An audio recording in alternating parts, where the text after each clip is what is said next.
In August 2026, if someone, asks Google a question, nearly two-thirds of the time, they aren't given a website to click. Yeah, not at all. They just, they get handed an AI-generated answer, no links to browse, no pages to load, just an immediate synthesized response right there. So welcome to the deep dive. Thanks.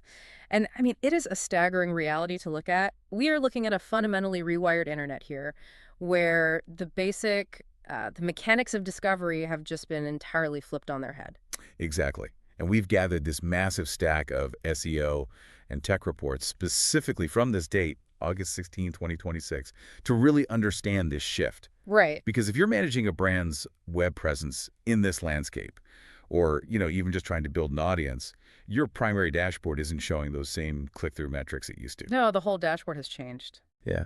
So our mission for this deep dive is to explore how artificial intelligence hasn't just changed search, but completely rewritten the underlying architecture of, well, how information is valued and extracted. Wow. Okay, let's unpack this because search is no longer just a list of 10 blue links we all grew up with. No, it's really an entirely new ecosystem. The architecture has shifted from a model of traditional ranking to a model of AI citation. Right.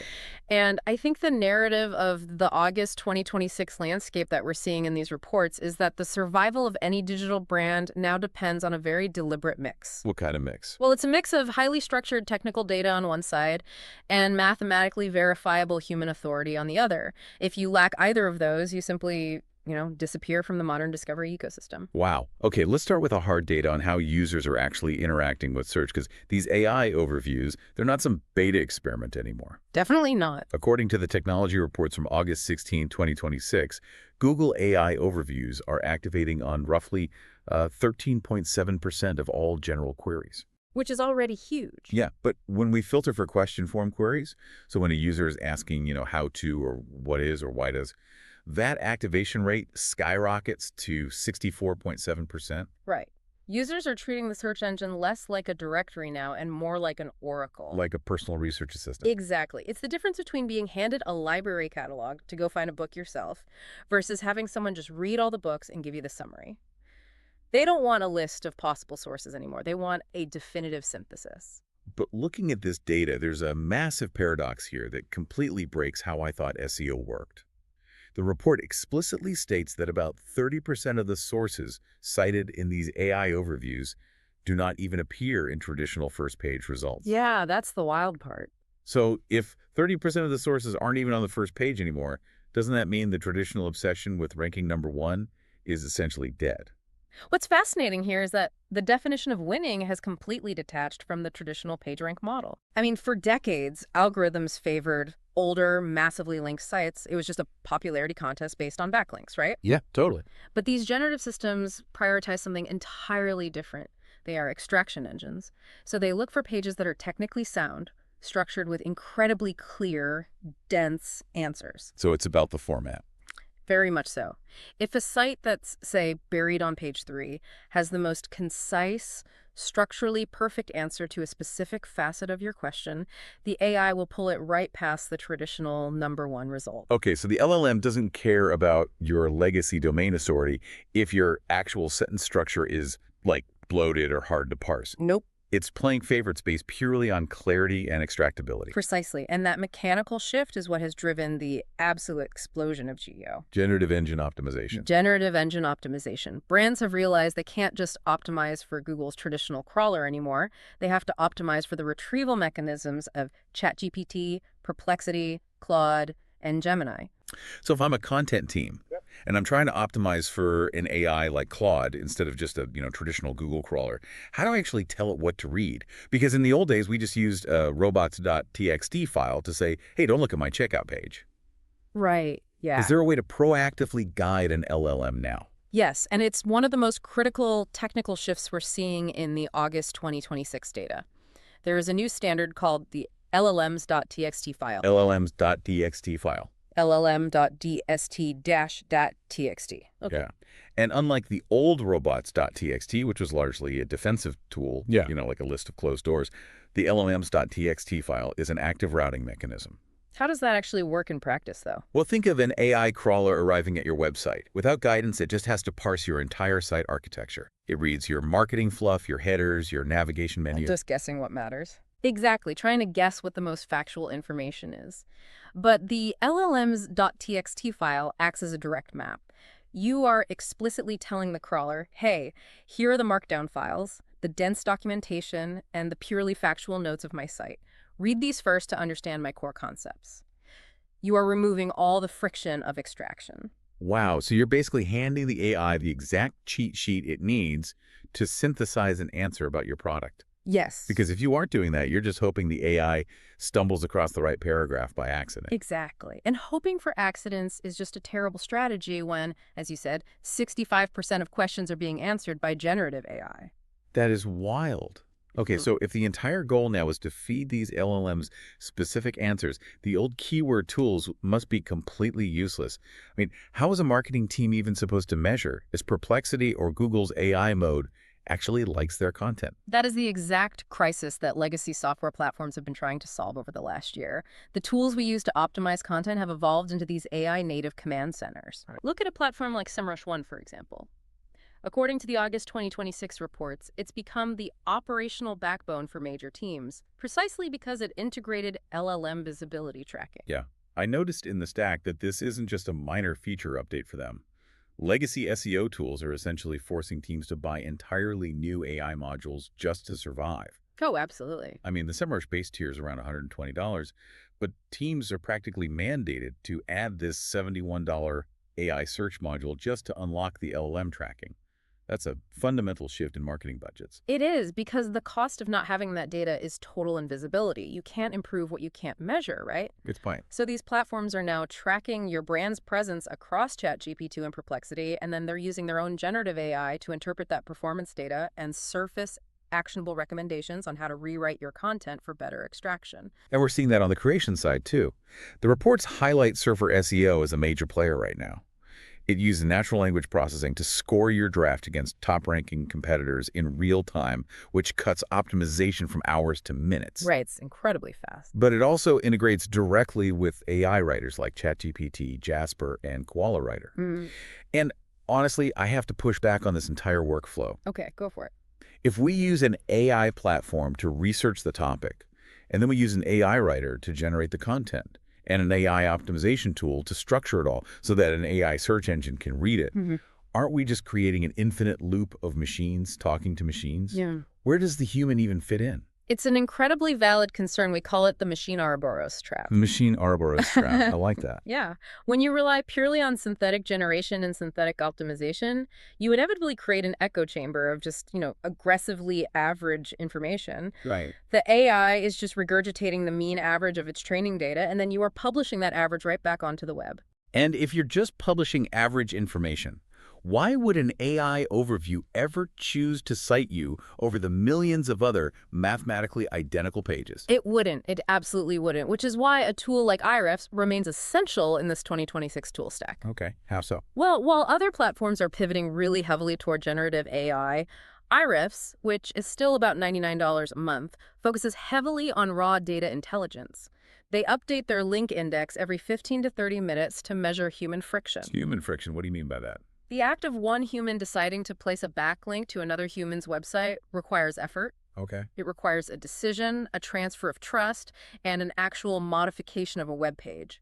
That is friction. Right, it's not automated. Exactly. Ahrefs has this massive link index to measure these exact points of human connection. Now, they are using AI on their backend, but they use it to flag toxic link patterns and velocity anomalies. To weed out the fake stuff. Basically, yeah. To filter out the spam so you can clearly see the genuine human signals. That raw, human-driven signal is what grounds the entire system and breaks that infinite machine loop you described.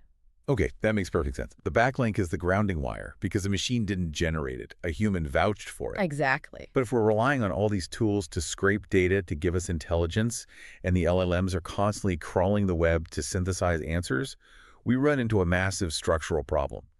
Because, and here's where it gets really interesting, webmasters are actively fighting back against the scraping. Yeah. There is a massive dilemma happening right now regarding who actually controls web data. Yes. The web has fully woken up to the reality of how these large language models operate, and the pushback is systemic. According to the August 16 data, Cloudflare has a major architectural update scheduled for next month, September 15, 2026. They are rolling out new default settings for AI bot traffic management. If you run a page that relies on advertising revenue, Cloudflare is going to automatically block what they categorize as training bots and agent bots. They're blocking multi-purpose bots entirely. Which is huge. But I want to make sure we understand the mechanism here. Yeah. What is the actual difference between those two bots, and why does blocking them matter? We have to separate the bots by their function. A training bot is essentially a harvester. Okay. It is vacuuming up your articles, your code, your images to take back to a lab to train the next massive model, like a GPT-5. Right, taking it for later. Exactly.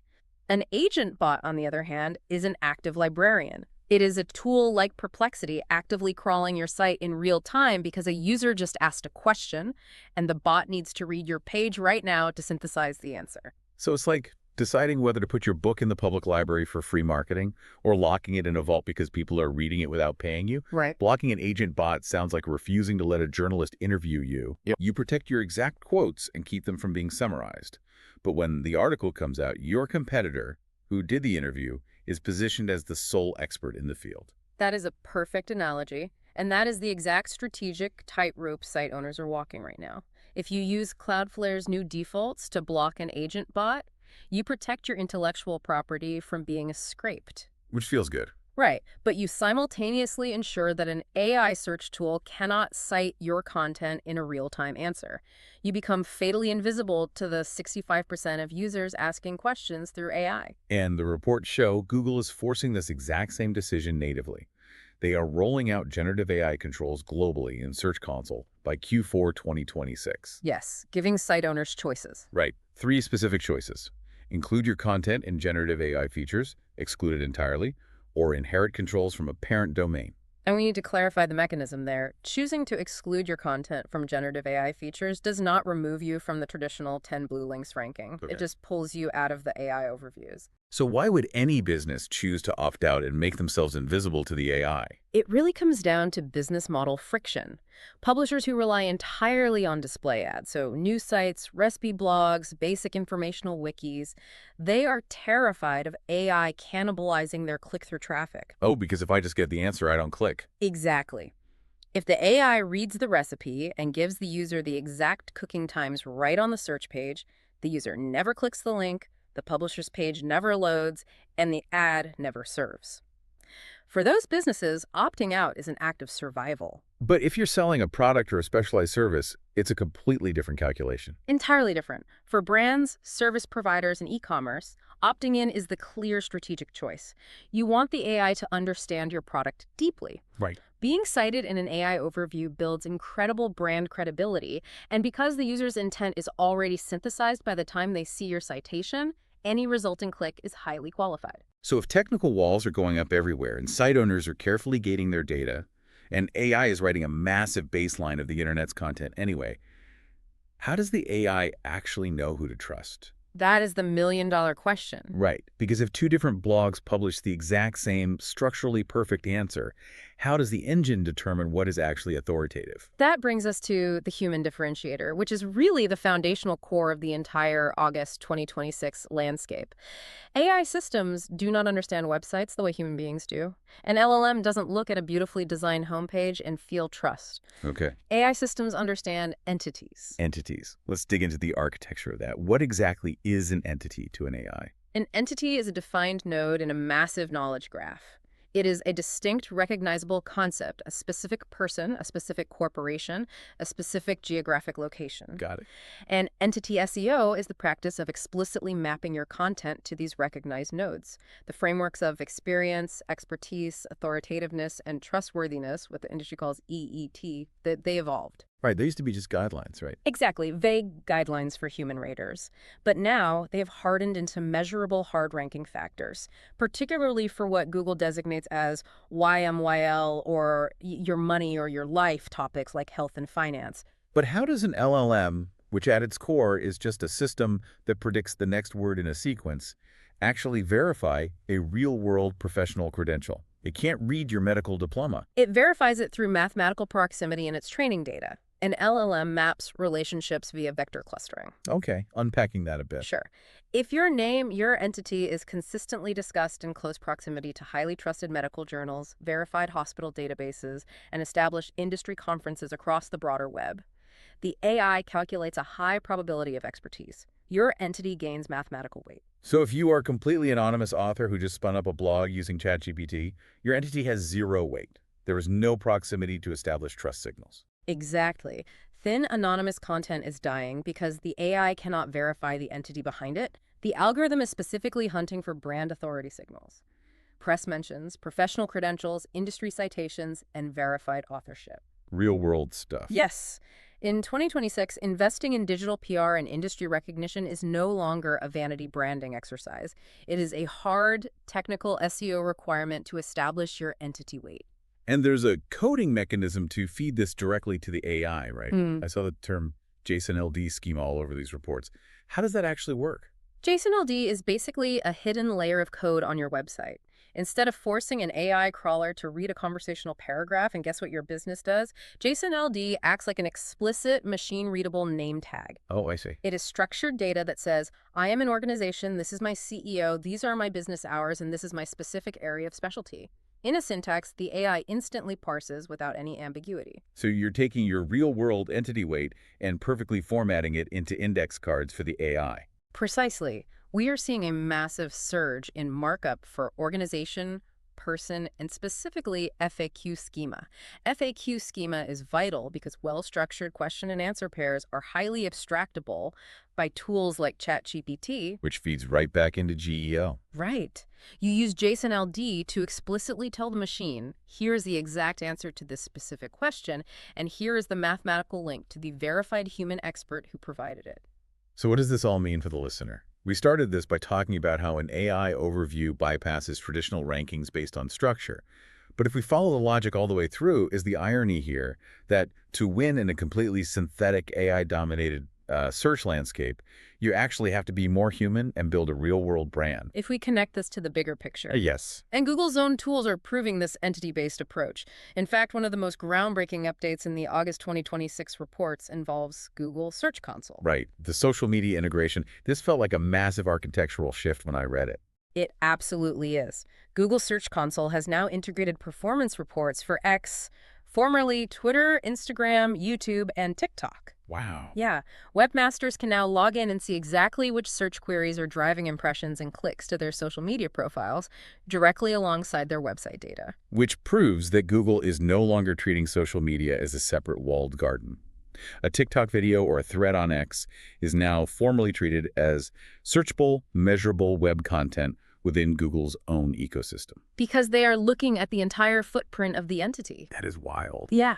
SEOs who invest in comprehensive entity modeling, linking their website, their social channels, their PR mentions, and their JSON-LD schema into one unified web of trust, they are seeing massive gains. They are surviving the core algorithm updates while the anonymous, purely AI-generated blogs are being aggressively wiped out of the index. It is incredible how far we have moved beyond the 10 blue links.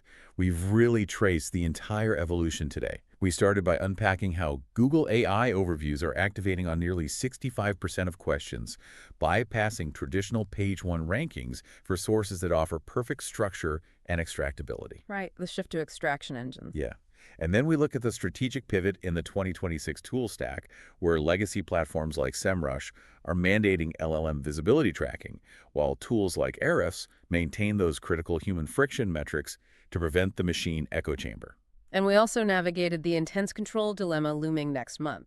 The mechanics of Cloudflare blocking agent bots in September, forcing site owners to choose between protecting their intellectual property from scraping or remaining visible in real-time AI citations. Like deciding whether to lock your book in a vault or put it in the public library. And we finally arrived at the core truth of this August 2026 landscape, the algorithm's desperate need for verifiable human entities. The JSON-LD name tags, the EEAT vector clustering, and the formal integration of social media right into Search Console. It all points to the fact that authentic human authority is the ultimate technical strategy now. It is the defining paradox of the AI age. The more synthetic the web becomes, the more premium the algorithms place on verifiable human expertise.